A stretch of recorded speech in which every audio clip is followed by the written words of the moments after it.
¿Alguna vez te prometiste nunca aguantaría eso y hoy lo justificas con un no es para tanto? Ese cambio no fue casual. Alguien te está entrenando como a la rana que no siente cómo el agua pasa de tibia a hirviendo. En los próximos minutos vas a descubrir el manual en 4 pasos que usan los manipuladores para desdibujar tus límites sin que lo notes y sobre todo, cómo frenarlo antes de que sea tarde.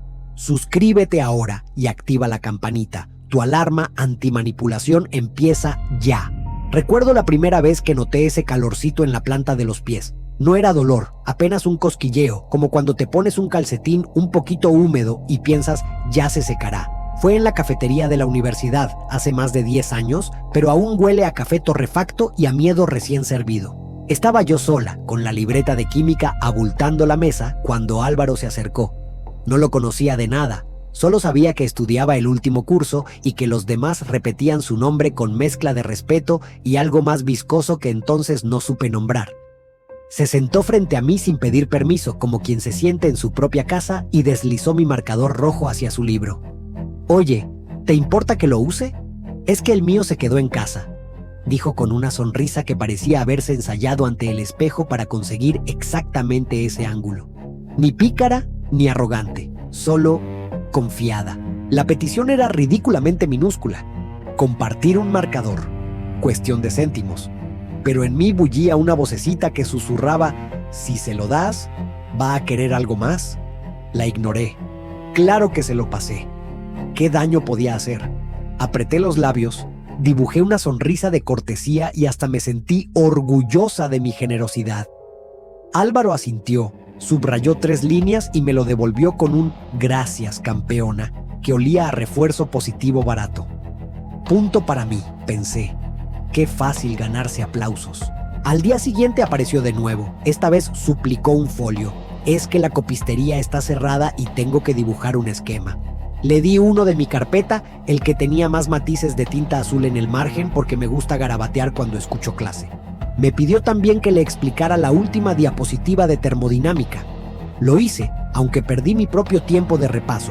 Me dio las gracias con unas palabras tan grandes. Sin ti no apruebo. Que la incomodidad inicial se disolvió en una especie de gloria pegajosa. Me fui a casa convencida de que yo era la buena samaritana del laboratorio. Pasó una semana, luego otra. Cada encuentro traía una exigencia nueva, siempre un peldañito más arriba, unos apuntes completos, un ejercicio resuelto, una presentación que corrigiera por faenilla. Nunca me devolvía el favor, ni siquiera ofrecía café. Y sin embargo, yo seguía cediendo. ¿Por qué? Porque cada petición parecía la continuación lógica de la anterior. Si antes le había prestado el marcador, ¿cómo negarle ahora un folio? Si le había salvado un ejercicio, ¿qué sentido tenía negarle la presentación? Era como subir una escalera mecánica. Si te paras, el escalón te empuja igual y te hace tragar el paso. Recuerdo la primera grieta. Llegó un día que tenía yo mis propios deberes urgentes. Álvaro se plantó a mi lado con su sonrisa de siempre y soltó. Tráeme mañana los apuntes de física, los necesito para el viernes, y si puedes pasar por la biblioteca y sacarme los libros que te dejé en la lista, te lo agradezco mogollón. No preguntó si estaba libre, no dio opción. Usó el te lo agradezco mogollón, como si ya fuese un hecho consumado. Y algo en mí, una chispita de dignidad que aún no había sido apagada, se revolvió. Le dije que andaba liada. Su sonrisa se deslizó 1 milímetro, apenas lo suficiente para que notara el cambio de temperatura. «Venga, no me seas así», replicó, bajando la voz. «Después de todo lo que hemos compartido, como si hubiéramos tejido una historia épica en vez de una cadena de favores que solo yo mantenía». Sentí un calor seco en la garganta, el mismo que sube cuando vas a mentir y sabes que vas a quedar atrapada.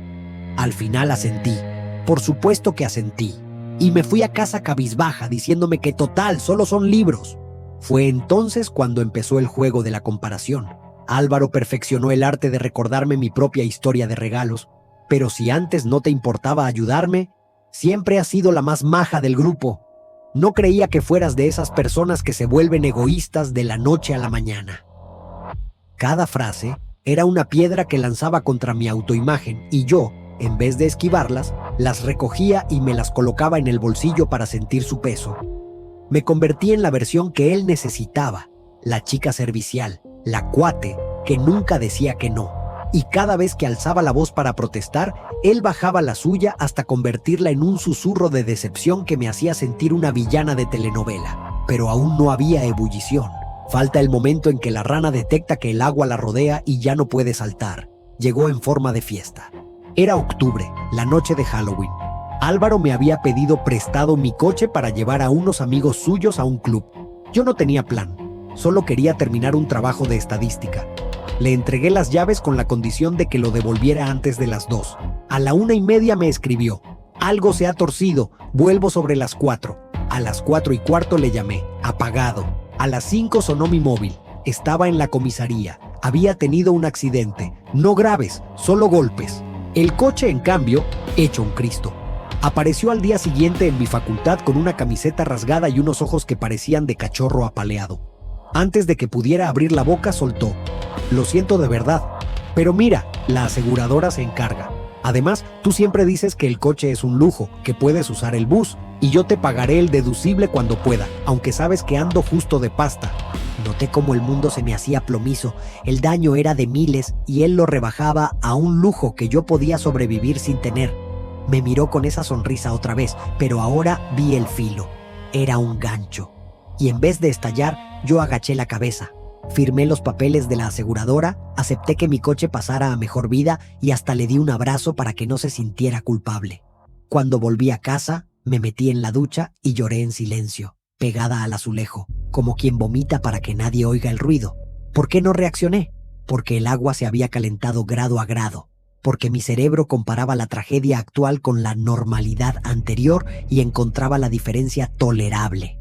Porque si hace 2 meses me hubieran dicho vas a perder tu coche por complacer a un desconocido, me habría partido de risa. Pero en la escalera de microagresiones, cada peldaño era tan próximo al anterior que mi radar de supervivencia no detectó el abismo. El punto álgido, aunque entonces no lo supe, fue la noche en que me invitó a cenar para compensarte. Escogió un restaurante caro que yo siempre había querido probar. Llegó tarde, pedimos, comió de mi plato por probar y cuando llegó la cuenta se tocó los bolsillos con teatral sorpresa. Joder, me he dejado la cartera en la uni. Tú pagas y luego te devuelvo todo, ¿vale? La cuenta ascendía a más de lo que ganaba de beca en un mes. Sentí que me ardían las sienes. Abrí la boca para protestar y él me tomó la mano, apretándola con suavidad. Tranquila. Yo haría lo mismo por ti. Tú eres mi persona de confianza. Esa frase, mi persona de confianza, fue la tapa de la olla. Me dio la vuelta al estómago.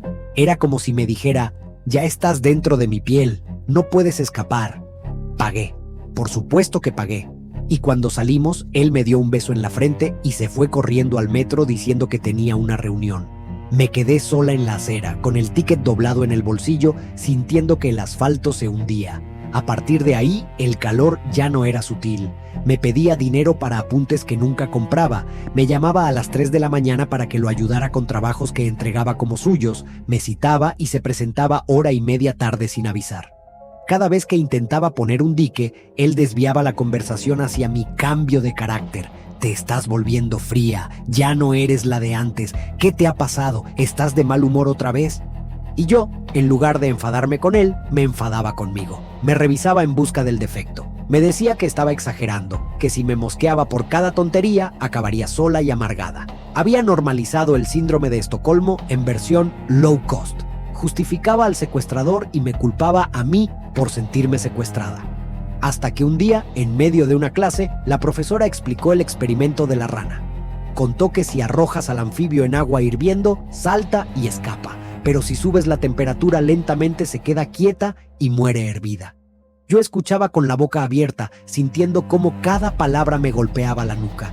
En mitad del auditorio sentí que me ardían los pies otra vez, pero esta vez no era imaginario, era la conciencia.